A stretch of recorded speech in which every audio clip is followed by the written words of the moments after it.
नमस्कार। हम आज से एक सीरीज शुरू करने वाले हैं और ये उन योजनाओं के बारे में है जो किसानों को शासकीय योजनाओं से अनुदान मिलता है, सहायता मिलती है, वित्तीय सहायता मिलती है। उन योजनाओं की बात हम आज शुरू करेंगे। तो क्योंकि बहुत सारे किसान साथी और ख़ासतौर से जो फार्मर प्रोड्यूसर ऑर्गेनाइजेशन है एफपीओ के साथी, वो हमेशा से ये सवाल उठाते रहे हैं कि उनके मेंबर्स को और फार्मर्स को कौन सी योजनाएं हैं, सरकारी योजनाएं जिनका लाभ मिल सकता है। तो अभी हम बात कर रहे हैं कृषि विभाग की जो योजनाएं हैं उनसे कैसे किसानों को लाभ मिलता है और वो कौन कौन सी प्रमुख योजनाएं हैं। तो हम अगर मोटे तौर पे देखें तो खेती के हर पहलू पे सरकारी योजना है और उसमें वित्तीय सहायता किसानों को दी जाती है। ऐसा कोई भी पहलू छोटा नहीं है, चाहे वो मिट्टी परीक्षण से लेके और फसल बेचने तक की व्यवस्था उसमें कवर होती है।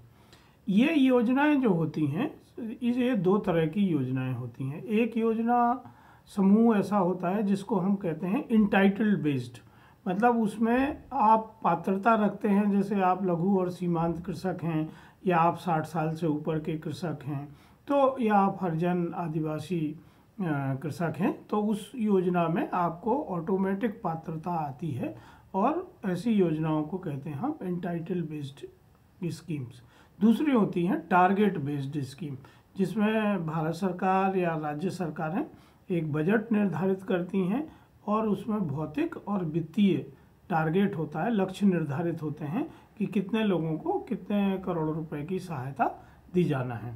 तो इस तरह की ये दो योजनाएं हैं।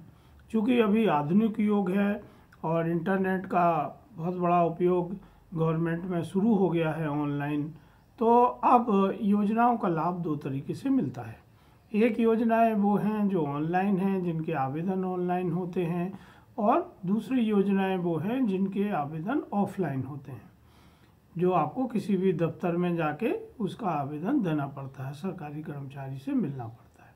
इसी तरह जो पैसा आता है वो भी दो तरीके से अब आता है। एक होता है डीबीटी, डायरेक्ट बजट ट्रांसफ़र, मतलब सीधे भारत सरकार के खाते से किसान के खाते में पैसा आता है और बीच में कोई भी व्यक्ति उसमें भागीदारी नहीं निभाता है। दूसरा वो है जहां भारत सरकार राज्य सरकारों को बजट देती है और राज्य सरकार अपना मैचिंग शेयर मिला के हितग्राहियों को उनका लाभ देते हैं, जो अभी डीबीटी में कवर नहीं है। तो इस तरह से ये मोटा मोटा सिस्टम है। हर योजना में 3-4 चीज़ें हमें समझना चाहिए। पहली चीज़ है कि योजना का उद्देश्य क्या है। दूसरी चीज़ है कि योजना में कौन कौन से कार्य कवर होते हैं, किन कामों के लिए उसमें हमें पैसा मिलता है। तीसरा, पात्रता की शर्तें क्या हैं। चौथा, हमें उन पात्रताओं के लिए डॉक्यूमेंट क्या लगाना होते हैं, क्या अपने कागज़ देना है ताकि हमारी पात्रता सिद्ध हो। और पांचवा कि वो पैसा पाने के लिए हमें ऑनलाइन आवेदन करना है या ऑफलाइन करना है, तो किस दफ्तर में करना है। तो जो लोग मेरे साथी इन योजनाओं का लाभ लेना चाहते हैं, उनको इन योजनाओं के बारे में जानना चाहिए। अगर आपके पास समय है तो आप इंटरनेट के ऊपर हिंदी में भी इन योजनाओं को देख सकते हैं और यूट्यूब पर बहुत सारे वीडियो उपलब्ध हैं जहां इन योजनाओं के बारे में जानकारी मिलती है। पर आपको जो ख्याल रखना है कि कभी भी आप किसी बिचौलिए या मिडिलमैन के चंगुल में ना फंसें। भारत सरकार या राज्य सरकारों की कोई भी योजना किसी भी व्यक्ति को चलाने के लिए ठेका नहीं दिया जाता है। इसका काम हमेशा शासकीय एजेंसी ही करती है। तो अधिकृत व्यक्ति की बात ही आप माने। किसी बिचौलिए को कोई फीस नहीं देना होती है, कोई कमीशन नहीं देना होता है। इसी तरह सरकारों में भी किसी तरह का रिश्वत या आपको इलीगल कोई पैसा नहीं देना है। अगर इस तरह का कोई व्यक्ति आपसे पैसा मांगता है तो वो अनधिकृत व्यक्ति है, आपकी उसकी शिकायत सीबीआई या लोकायुक्त को कर सकते हैं। तो हमें ये सब समझना चाहिए और हमारी कोशिश ये होना चाहिए कि जिन योजनाओं के हम पात्र हैं उन्हीं योजनाओं में हम आवेदन करें, जिन योजनाओं के हम पात्र नहीं हैं उन योजनाओं में हम आवेदन न करें। हम अपने जो डॉक्यूमेंट्स हैं उनकी प्रमाणित प्रति रखें, सही डॉक्यूमेंट उपलब्ध कराएं, फोर्जरी करके कोई डॉक्यूमेंट ना बनाया जाए ताकि योजना का लाभ मिल सके।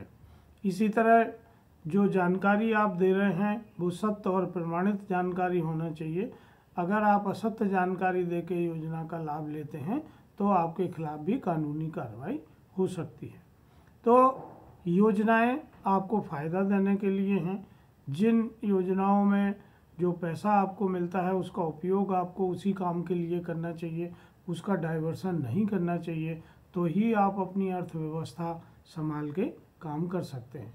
तो आइए दोस्तों, अब हम बात करते हैं कि कौन सी योजनाएं हैं जिनसे किसानों को वित्तीय सहायता उपलब्ध होती है।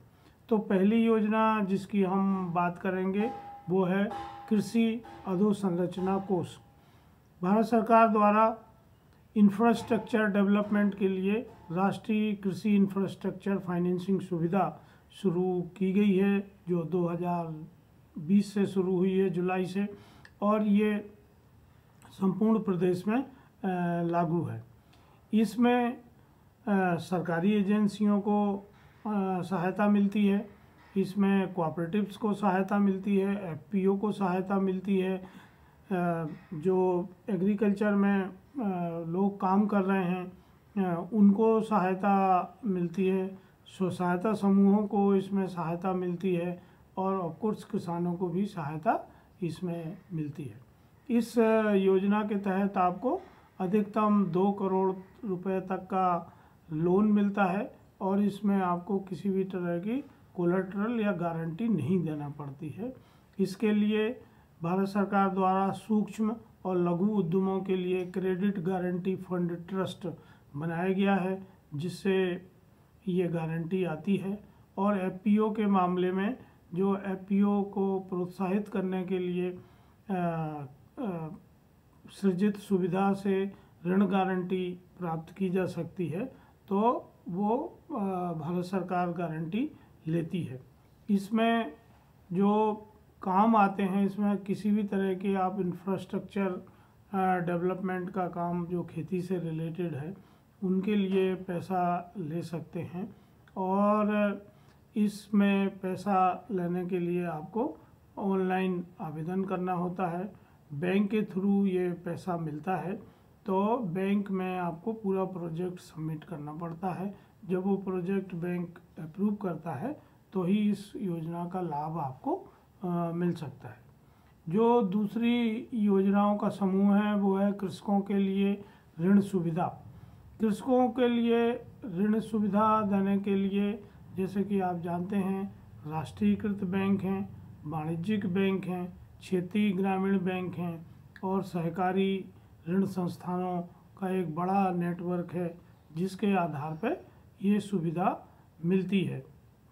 इसमें जो बहुत प्रचलित स्कीम है वो है किसान क्रेडिट कार्ड की। किसान क्रेडिट कार्ड पर आपको 7% ब्याज पर अधिकतम 3 लाख रुपए का फसल ऋण प्राप्त होता है। यदि आप अपना ऋण समय पर चुकाते हैं तो इसमें ब्याज के ऊपर 3% का अनुदान उपलब्ध होता है। तो इफ़ेक्टिवली ये आपको 4% ब्याज पे ही पैसा मिलता है। किसान क्रेडिट कार्ड जो एक बार बन जाने से लगभग 5 साल के लिए वैध होता है, फिर उसको दोबारा से रिन्यू कराया जाता है। ये बहुत प्रचलित योजना है और भारत सरकार और राज्य सरकारों ने अभियान चला के किसानों के किसान क्रेडिट कार्ड बनाए हैं। मुख्य रूप से इस योजना का उद्देश्य ये है कि किसान अपने कृषि आदान खरीदने के लिए इस पैसे का उपयोग करें। लेकिन ग्राउंड पर हम देखते हैं कि किसान हमेशा किसान क्रेडिट कार्ड का पैसा नगद में निकाल के उसका दुरुपयोग कर रहे हैं और वो इधर उधर पैसा खुर्द-बुर्द करते हैं, अपनी दूसरी ज़रूरतों की उसमें पूर्ति करते हैं। जिससे उनको न केवल साहूकारों से या मार्केट से उधार एग्रीकल्चर इनपुट लेना पड़ता है, जो उनको महंगा पड़ता है और उनकी खेती अलाभकारी हो जाती है। तीसरी जो योजना है वो है फसल बीमा योजना। इसमें प्रधानमंत्री फसल बीमा योजना है, मौसम आधारित फसल बीमा योजना है और नारियल पाम बीमा योजना है और पायलट एकीकृत पैकेज बीमा योजना 45 जिलों में लागू की गई है। इसमें जो फसलें कवर होती हैं और सभी तरह के जो ऋण बैंकों से खेती के लिए लिए जाते हैं, उसमें इस योजना का मेंबर बनना अनिवार्य होता है। चौथा जो है वो है समूह छोटे सीमांत और लघु किसानों के लिए बीमा योजना। इसमें मछुआरे भी कवर होते हैं और राष्ट्रीय मत्स्य विकास बोर्ड द्वारा इसका संचालन किया जा रहा है। पांचवा है पीएम किसान मानधन योजना। ये 2019 को प्रधानमंत्री द्वारा शुरू की गई थी और इसका उद्देश्य है कि जो किसान 60 वर्ष की आयु प्राप्त कर लेते हैं, लघु और सीमांत किसान हैं, उनको 3,000 रुपये न्यूनतम पेंशन प्रदान की जाती है और ये पैसा प्रति माह उनको उनके खाते में आता है। और इसकी जो पात्रता है, जैसे मैंने आपसे कहा कि इसमें लघु और सीमांत किसान कवर होते हैं। अगला जो योजना है छठवीं, वो है प्रधानमंत्री किसान सम्मान निधि। इस सम्मान निधि में सभी किसान सम्मिलित हैं और ये किसानों को उनकी घरेलू ज़रूरतों की पूर्ति के लिए पैसा दिया जाता है और इसमें प्रति परिवार प्रति वर्ष 6,000 रुपये तक अधिकतम अनुदान प्राप्त होता है। सातवीं योजना है कृषि उन्नति योजना। कृषि उन्नति योजना एक अम्ब्रेला योजना है और इसके तहत 11 योजनाएं, मिशन और उप मिशन शामिल किए गए हैं, जिसमें उत्पादन, उत्पादकता, उपज पर बेहतर रिटर्न बढ़ाने के लिए तरह तरह के अनुदान दिए जा रहे हैं। इसके अलावा जो अगली योजना है वो है बीज और रोपण सामग्री पर उप मिशन। ये जो योजना है इसमें जो अनुदान मिलता है उसमें गुणवत्ता युक्त उन्नत बीज प्राप्त करना, इसमें श्रृंखला को मजबूत करना, बीज उत्पादन, प्रसंस्करण, परीक्षण आदि पे ये अनुदान है। इसमें भंडारण और गुणवत्ता बढ़ाने के लिए ये अनुदान दिया जाता है। अगली योजना है राष्ट्रीय खाद्य सुरक्षा मिशन। इस मिशन के तहत बड़े पैमाने पर मिट्टी की उर्वरकता को बढ़ाने और उत्पादकता को बढ़ाने के लिए अनुदान भारत सरकार द्वारा दिया जाता है। अगली योजना है कृषि मशीनीकरण पर उप मिशन केंद्र योजना। इसमें सभी तरह की मशीनें सम्मिलित हैं और इनमें भारत सरकार द्वारा किसानों को अनुदान मशीनों के ऊपर दिया जाता है। इन मशीनों में अगर हम देखें तो भूमि सुधार से संबंधित मशीनें हैं, बोने की मशीनें हैं, फसल संरक्षण की मशीनें हैं, फसल काटने की मशीनें हैं, प्रसंस्करण की मशीनें हैं और अलग अलग ग्रेड की मशीनें हैं। इसमें हाथ से चलने वाली मशीनें हैं, पशुओं से चलने वाली मशीनें हैं और पावर से चलने वाली मशीनें हैं। सभी तरह की मशीनें इसमें कवर की गई हैं। अगली जो योजना है वो है कृषि सहयोग पर एकीकृत योजना। ये इस योजना का उद्देश्य सहकारी समितियों की आर्थिक स्थिति में सुधार करने के लिए और क्षेत्रीय असंतुलन को दूर करने के लिए कृषि विपणन, प्रसंस्करण, भंडारण, कंप्यूटरीकरण और कमजोर वर्ग के कार्यक्रमों में सहकारी विकास की भूमिका बढ़ाने के लिए लाभ दिया जा रहा है। फिर है वर्षा सिंचित क्षेत्र विकास योजना। इसमें मिट्टी की क्वालिटी, उनका मिट्टी का स्वास्थ्य प्रबंधन, संसाधन संरक्षण, प्रौद्योगिकी के लिए अनुदान भारत सरकार द्वारा दिया जाता है। अगली योजना है बागवानी के लिए एकीकृत विकास योजना।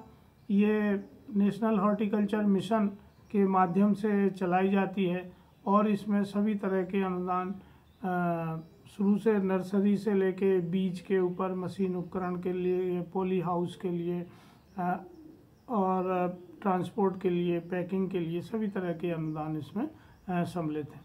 इसके अलावा भारत सरकार उर्वरकों पर बड़ी मात्रा में सब्सिडी किसानों को देती है, जिसमें नीम कोटेड यूरिया है, डीएपी है, एसएसपी है, एनपीके है, जिसमें बड़ी मात्रा में अनुदान मिलता है ताकि ये जो खाद हैं ये किसानों को बहुत सस्ते में उपलब्ध हो सकें और उनके ऊपर आर्थिक बोझ न पड़े।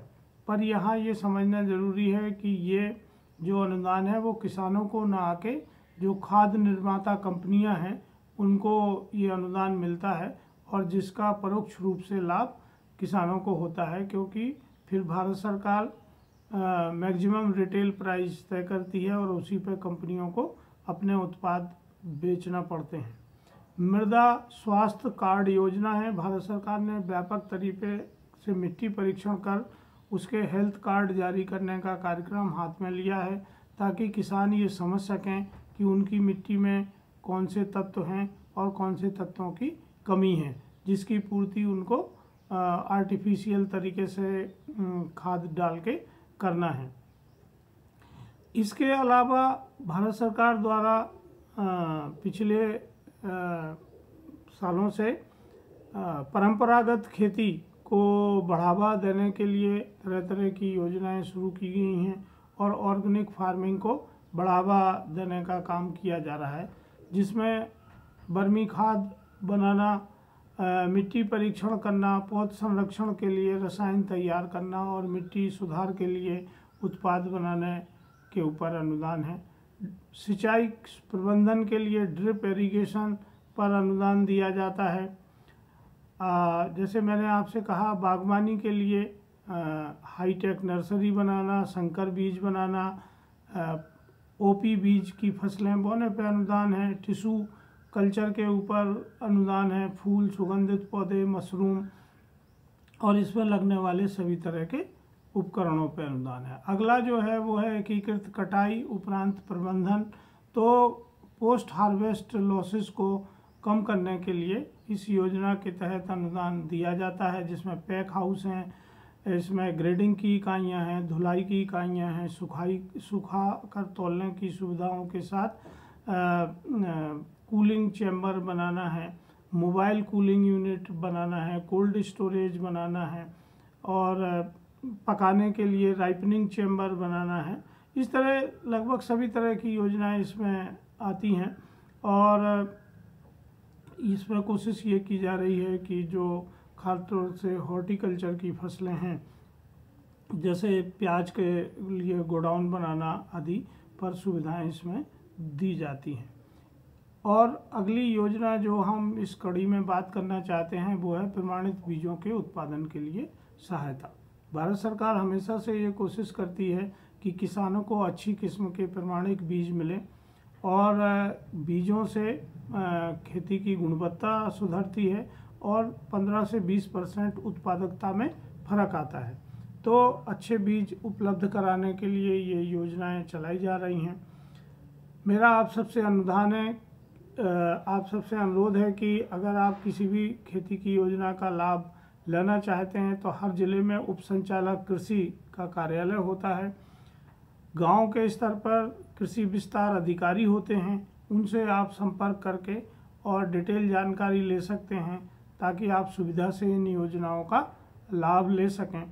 और अगर आप किसी अपनी शंका का समाधान करना चाहते हैं या और विस्तृत जानकारी चाहते हैं तो आप ई फसल प्लेटफॉर्म से संपर्क कर सकते हैं। हम कोशिश करेंगे कि आपकी मदद करें और इन योजनाओं का लाभ आपको सुगमता से मिल सके। धन्यवाद।